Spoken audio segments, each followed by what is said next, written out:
Good evening, ladies and gentlemen, and welcome back to SF Live. I'm Myrna Lim, your host. Before we begin our program, I just want to let you know what's going on with this station. Currently, as some of you might have read or heard, we have new management, BAVAC, who will be taking over the management of our station. And from here through December, we expect to continue having this flash studio going before you, same time, same channel. Hopefully, we will have, before it ends, that time ends, hopefully we would be, have continued, I'm having a hard time putting three words together, we would have convinced our new management to keep on having this program on. So anyway, well, tonight we have a special guest, Mr. Kevin Blackwell, who is a community activist, a community advocate from the Bayview Hunters Point. I know his wife very well, Marjorie Ann Williams. She's a sweetheart. She is a power woman. She's a community leader. And between the two of them, they've made a lot of changes, a lot of very good improvements in the Bayview Hunters Point in Visitation Valley. Welcome to the show, Kevin. Thank you. How are you? I'm doing fine today. I'm doing fine. Thank you for having me on. I appreciate this opportunity to express some of my concerns, in particular about the Southeast sector, Visitation Valley, and Bayview. Thank you. Great, great. So tell me, there's been a lot of issues there, very active. There's Lennar, who's doing their housing project. Yes. There's issues of asbestos. Yes. There's issues of folks following the mayor around during his governor's campaign, reminding him, I guess, at those town hall meetings, that there are serious issues in the Bayview Hunters Point. So could you kind of give us a flavor of what's going on in your day-to-day work with folks? Let me just start by saying there are so many issues that affect the Southeast sector in general, and dealing with issues of toxicities and things like that have always been something that was close to heart. But just understand something. There are so many areas on both sides, individuals on both sides, who feel, one, that it would be a great opportunity for the community to grow and blend in with some of these redevelopment aspects of it, building new parks, building new properties, and all these kind of things. A lot of folks support that aspect of it. A lot of money is going to be put into the community and things like that. But understand from the advocate side. Understand from the resident side. Understand from a community side, a community that's been left out. All these toxins have been left over. Millions and millions of dollars have been spent to redevelop and none to clean up some of the area.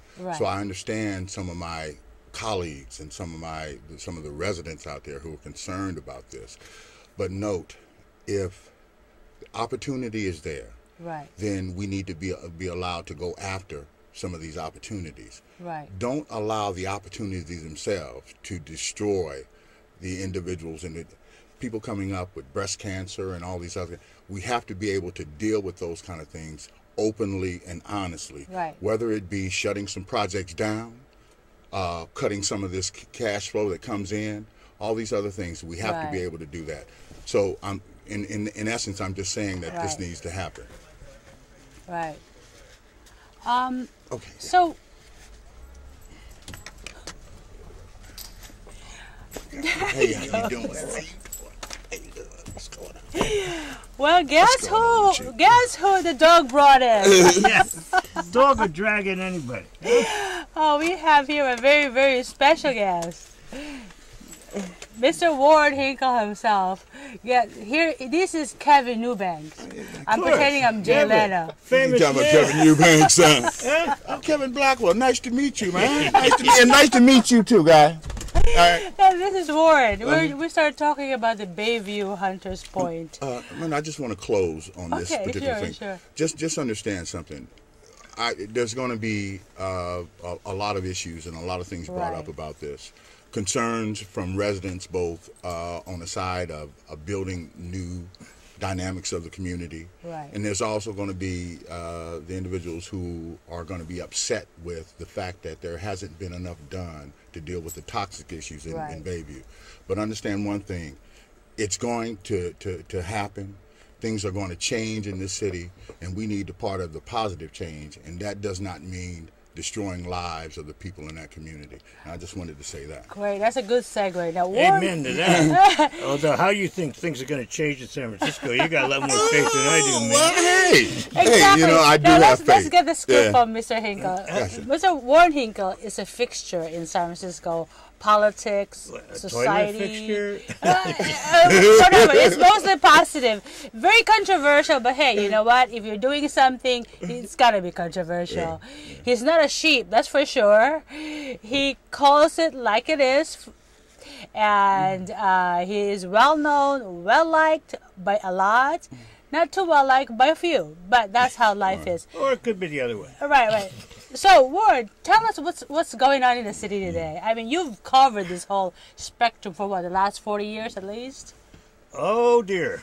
Well, Where are we at today? I mean, the budget is kind of a work in progress. So what do you think? yeah, well, I just came back from Colorado, just finishing up a biography of Hunter Thompson. Oh, which wow. is quite wild. He spent a lot of time, Hunter, in San Francisco. A lot of time. It was sort of his second town.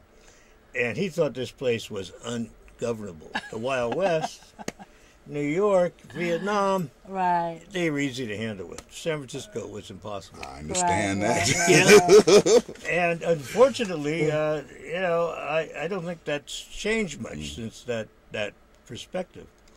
I put out this magazine, Argonaut. It was way back in another century. And we put it out once in a while. Now we're doing a big issue just saying, how did the city economy and everybody get no services and everything's terrible? How did it get so bad? 50 years ago, it wasn't that bad. Exactly. And the city's sort of ahead of the rest of the country in being screwed up. We're ahead of the curve, right? We beat it. So you got to ask yourself, how the hell did that, how do we get to that point? I don't know where you go back to when it was stable. Maybe in, say, 1970-ish. Feinstein was mayor back around that time. Our now dear senator.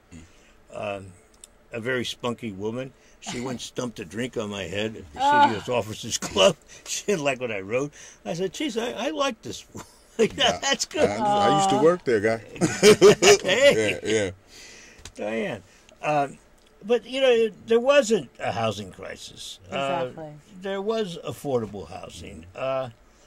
There wasn't crime waves. There wasn't any of the problems we had now. Exactly. And that was, barely a half century ago. Right. And in many of our own lifetimes, I went to school in San Francisco 20 years of my life, grammar school, high school, college.